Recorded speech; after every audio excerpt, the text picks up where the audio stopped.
அக்கா மகளிர் தின வாழ்த்துக்கள்.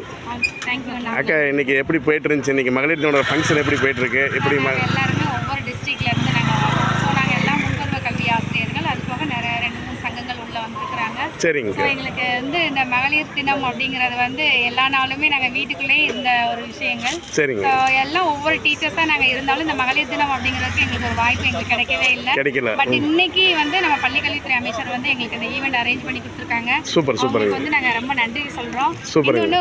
இன்னொன்று பார்த்தீங்க அப்படின்னா ஒவ்வொரு டீச்சரோட மனநிலைகள் இந்த மாதிரி ஒரு விழாக்கள் வைக்கும்போது மன நிறைவா எங்களுக்கு இருக்கு. மன நிறைவா இருக்கு. விஷயங்கள் நாங்கள் பகிர்ந்து ரொம்ப ஹாப்பியா இருக்கிறீங்க. ரொம்ப சந்தோஷமா இருக்கு. பாத்தீங்கன்னா 21 வருஷம் நான் உமன்ஸ் டே அப்படிங்கறது நான் கொண்டாடினதே இது எனக்கு ஃபர்ஸ்ட் டைம். ஸோ என்னோட ஃப்ரெண்ட்ஸோட நான் இன்னைக்கு இந்த இடத்துல என்ஜாய் பண்ணியிருக்கேன். ரொம்ப ரொம்ப ரொம்ப மறக்க முடியாத ஒரு நினைக்கிற மோசம் அதை தெளிவா பண்ணணும், போல்டா நம்ம இருக்கணும். இன்னைக்கு ஆண்கள் பெண்கள் அப்படிங்கறது எல்லாம் கிடையாது, எல்லாம் சமம் சரியா இருக்கணும். ஆமா, சமம் சரி இருக்கிறவங்க அப்படின்னு இல்லை. நம்ம திறமையை வளர்த்துக்க நம்ம தான் ஃபர்ஸ்ட் முன்படி வைக்கணும்.